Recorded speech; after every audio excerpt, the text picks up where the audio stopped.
আসসালামু আলাইকুম এভরিওয়ান, কেমন আছো তোমরা এবং কেমন চলছে তোমাদের প্রিপারেশন? আশা করি ভালো। আজকে আমি আবারও তোমাদের মাঝে চলে এলাম ইংরেজি দ্বিতীয় পত্রের খুবই গুরুত্বপূর্ণ একটি টপিক, প্রিপোজিশন নিয়ে। প্রিপোজিশন এইচএসসি পরীক্ষার্থীদের ক্ষেত্রে আসে 1 নাম্বার কোশ্চেনে এবং এখানে শূন্যস্থান থাকে 10টির জন্য 5 মার্ক এবং 10টি শূন্যস্থান পূরণ করতে হয় প্রিপোজিশন দ্বারা। তো এখন আমরা আলোচনা করব প্রিপোজিশনের সবচেয়ে গুরুত্বপূর্ণ 7টি রুলস নিয়ে, যেখান থেকে তোমরা পরীক্ষার 10টির ভিতর 3 থেকে 4টি গ্যাপ ফুলফিল করতে পারবে এবং বাকি যে 5 থেকে 6টি থাকে সেটির জন্য আমাদের পড়তে হবে অ্যাপ্রোপ্রিয়েট প্রিপোজিশন। মানে এইচএসসি পরীক্ষার্থীদের ক্ষেত্রে 10টার ভিতর 6 থেকে 7টি থাকে অ্যাপ্রোপ্রিয়েট প্রিপোজিশন থেকে এবং 3 থেকে 4টি থাকে সাধারণ রুলসের ভিতর থেকে। তো তোমরা বুঝতেই পারছো তোমাদের জন্য অ্যাপ্রোপ্রিয়েট প্রিপোজিশনটি কতটি গুরুত্বপূর্ণ। তো তুমি যদি একজন এসএসসি বা এইচএসসি পরীক্ষার্থী হয়ে থাকো তাহলে অবশ্যই চ্যানেলটি সাবস্ক্রাইব করে দাও, পেজে দেখে থাকলে পেজটি ফলো করে দাও। চলো আমরা আর কথা না বাড়িয়ে ক্লাসটি শুরু করি।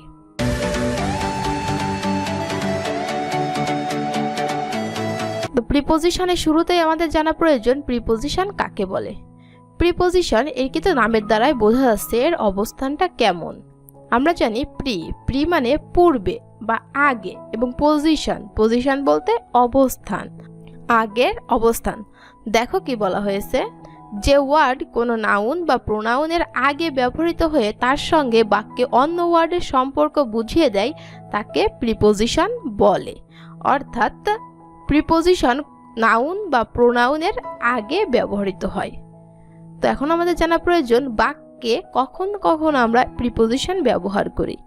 দেখো কি বলা হয়েছে, কোনো বাক্যে যদি অতিরিক্তভাবে র, এর, অন্তঃস্থা, তে, কে, রে, হতে, জন্য, দিয়ে এগুলো কিন্তু বিভক্তি ইত্যাদি বিভক্তি আসে তাহলে সাধারণত প্রিপোজিশন ব্যবহৃত হয়।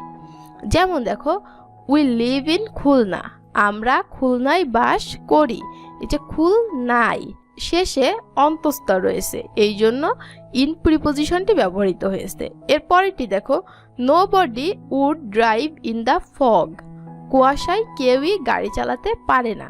যে কুয়াশা এর সঙ্গে আই অন্তঃস্থ রয়েছে, এক্ষেত্রে ইন ব্যবহার করেছি। এরপরেরটি দেখো, উই রাইট উইথ পেন, আমরা কলম দিয়ে লিখি। কি করি? কলম দিয়ে লিখি। এই যে দিয়ে এই বিভক্তিটি বোঝানোর জন্য উইথ ব্যবহার করেছি।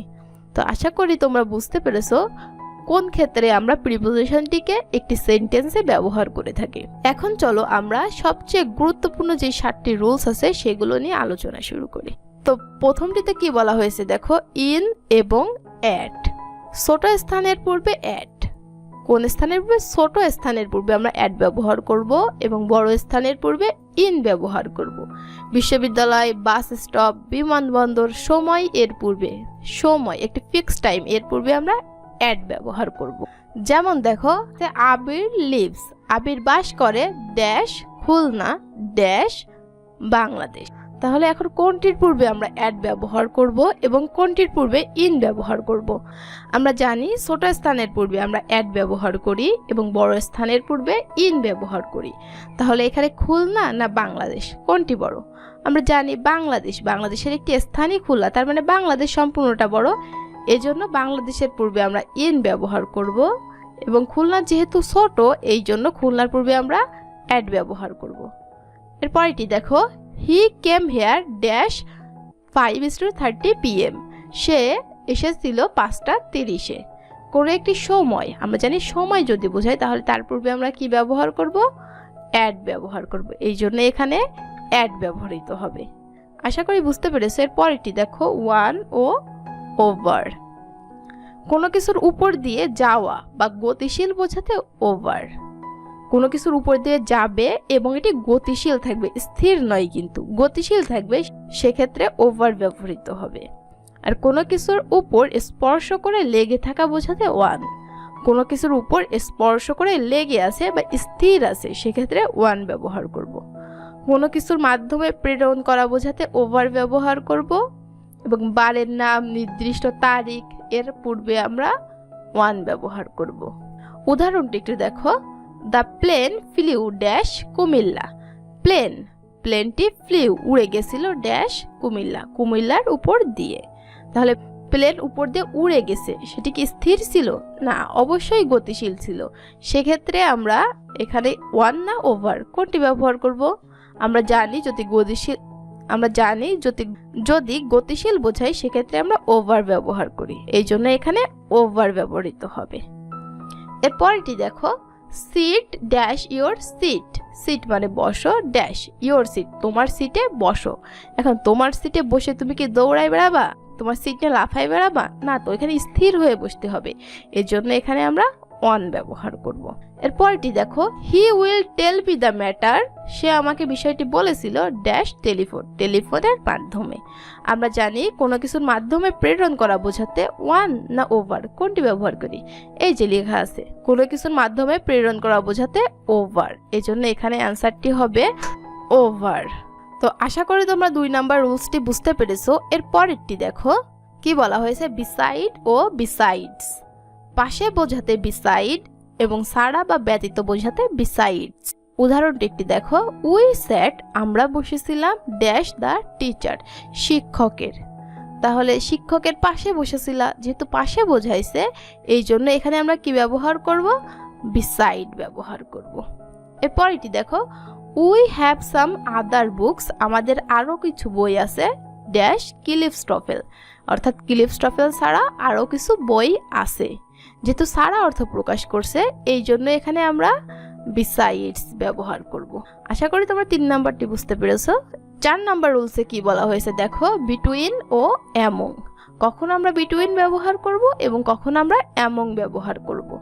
যদি 2 এর মধ্যে বোঝাই সেক্ষেত্রে আমরা বিটুইন ব্যবহার করব এবং 2 এর অধিকের মধ্যে বোঝালে আমরা অ্যামং ব্যবহার করব। উদাহরণটি একটু দেখো, ডিভাইড দ্য ম্যাঙ্গোস। ডিভাইড মানে ভাগ করো দ্য ম্যাঙ্গোস আমগুলো ড্যাশ দ্য বেবিস বেবিগুলোর মধ্যে আমগুলো ভাগ করে দাও। 2টা বেবি না, বলছে বেবিগুলা মানে অনেকগুলা, 2 এর অধিক বুঝিয়েছে এই জন্য এখানে আমরা অ্যামং ব্যবহার করব। এরপরেরটি দেখো, ডিভাইড দ্য ম্যাঙ্গোস আমগুলো ভাগ করে দাও ড্যাশ দ্য 2 বেবিস, অর্থাৎ 2টি শিশুর ভিতর আমগুলো ভাগ করে দাও। যেহেতু 2টা বুঝাইছে আমরা জানি 2 এর মধ্যে বোঝালে আমরা কি ব্যবহার করি?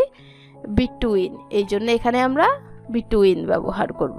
এরপরটি দেখো, টু আমরা কখন টু ব্যবহার করব? কাছে বা নিকটে, দিক, তুলনা বা সময় বাকি থাকা বোঝাতে আমরা টু ব্যবহার করব।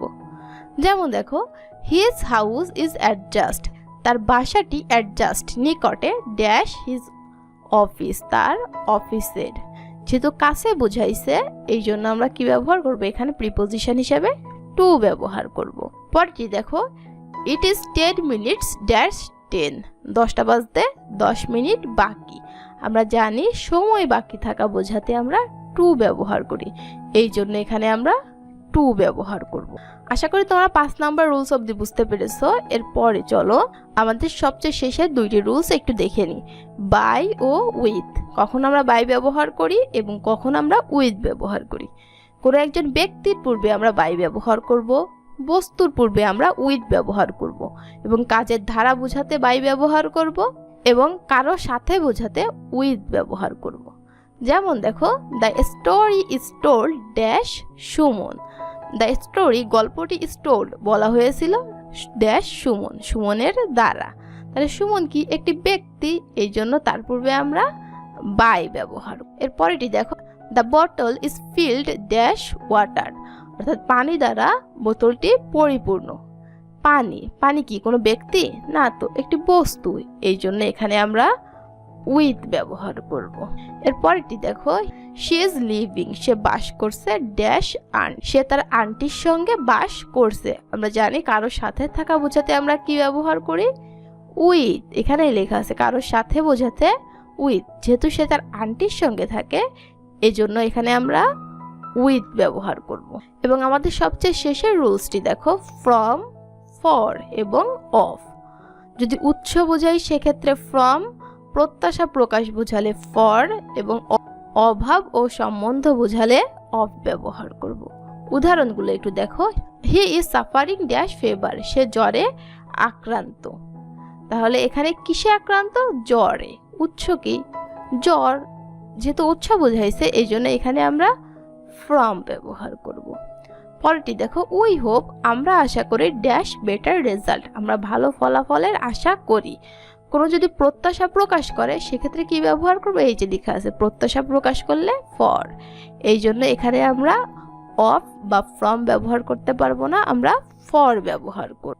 পরেরটি দেখো, হি ইজ ল্যাক, তার অভাব আছে ড্যাশ মানি, তার টাকা পয়সার অভাব আছে। আমরা জানি অভাব থাকা বা সম্বোধন বোঝালে আমরা অফ ব্যবহার করি, এই জন্য এখানে আমরা কি ব্যবহার করব, অফ। তো এই ছিল আমাদের সবচেয়ে গুরুত্বপূর্ণ 7টি নিয়ম যেখান থেকে তোমাদের পরীক্ষায় আসতে পারে, এবং আমরা জানি এই নিয়মগুলো থেকে সর্বোচ্চ হলে আমাদের 4 থেকে 5টি প্রশ্ন আসবে, এবং বাকি যে 6 থেকে 7টি বা 6টির মতো প্রশ্ন থাকে সেটা কোথা থেকে আসে সেটা আমি আগেই বলছি। বাকি প্রশ্নগুলো থাকবে অ্যাপ্রোপ্রিয়েট প্রিপোজিশন থেকে। এখানে আমি তোমাদের কথা ভেবে সবচেয়ে গুরুত্বপূর্ণ 150টি অ্যাপ্রোপ্রিয়েট প্রিপোজিশন সাজিয়ে রেখেছি, যেগুলো থেকে পরীক্ষায় বারবার প্রশ্ন আসে, এবং এগুলো তুমি পড়লে সহজেই বুঝতে পারবে। একদম সেলফ এক্সপ্লেইন একটি শিট, এবং এই শিটটিতে আমি শুধুমাত্র অ্যাপ্রোপ্রিয়েট প্রিপোজিশনই তোমাদের জন্য লিখে রাখি না, এখানে প্রতিটি ওয়ার্ডের সাথে সেন্টেন্স আকারে দিয়ে বোঝাই দেওয়া হয়েছে। এখানে কনফিউজড হওয়ার কোনো চান্সই নাই, এটা তুমি যখন পড়বে তুমি বুঝতে পারবে এটি কতটা সেলফ এক্সপ্লেইন একটি শিট। যেমন দেখো, এখানে যদি আমি বলি ব্লাইন্ড অফ, আমরা জানি ব্লাইন্ড মানে কি, অন্ধ। ব্লাইন্ডের পরে 2টি প্রিপোজিশন ব্যবহৃত হয়, কি কি, অফ এবং টু।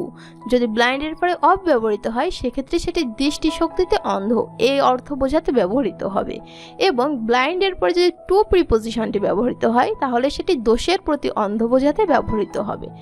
যেমন এখানে দেখো উদাহরণ দেওয়াই আছে, হি is blind of one I, আমরা জানি ব্লাইন্ড অফ বলতে তার দৃষ্টিশক্তিতে অন্ধ, তো এখানে বলা হয়েছে he is blind of one eye, সে একটি চোখে অন্ধ বা একটি চোখে দেখে না। এর পরেরটি দেখো, আমরা জানি ব্লাইন্ড টু মানে কারো দোষের প্রতি অন্ধ, যেমন he is blind to his own faults, সে তার নিজের দোষের প্রতি অন্ধ। এভাবেই প্রতিটিতে একদম পাশে অর্থ দেওয়া, কোন ক্ষেত্রে ব্যবহৃত হবে এবং উদাহরণ দিয়ে বুঝিয়ে দেওয়া আছে, এবং এই শিটটি থেকে অ্যাপ্রোপ্রিয়েট প্রিপোজিশনগুলো পড়লে এবং আগের যে 7টি রুলস আমরা আলোচনা করেছি এটা সঠিকভাবে তুমি জানলে অবশ্যই প্রিপোজিশনে তুমি সম্পূর্ণ মার্কসটি পাবে। তোমরা যারা অ্যাপ্রোপ্রিয়েট প্রিপোজিশনের শিটটি নিতে চাও তারা ফেসবুক পেজে নক দাও, অথবা আমি ফেসবুক পেজে পিন করে রাখবো, সেখান থেকে তোমরা যে ডাউনলোড করে নিতে পারবে। ফেসবুক পেজের লিংক আমি এই ভিডিওর ডেসক্রিপশন বক্সে দিয়ে রাখবো। যদি উপকৃত হয়েছে বলে মনে হয় এবং ভালো লেগে থাকে ক্লাসটি তাহলে একটি লাইক করে দাও ও কমেন্ট করো, এবং তোমার বন্ধুদের মাঝে একটু শেয়ার করে দাও। একে অপরের প্রতিযোগী না হয়ে একটি সহযোগী হয়ে ওঠো। তুমি এটা দেখেছো, উপকৃত হয়েছো, তাকেও একটু শেয়ার করে দাও যাতে সেও দেখে উপকৃত হতে পারে। তো দেখা হবে পরবর্তী ক্লাসে নতুন কোনো টপিক নিয়ে, ততক্ষণ সবাই সাথেই থাকো। আল্লাহ হাফেজ।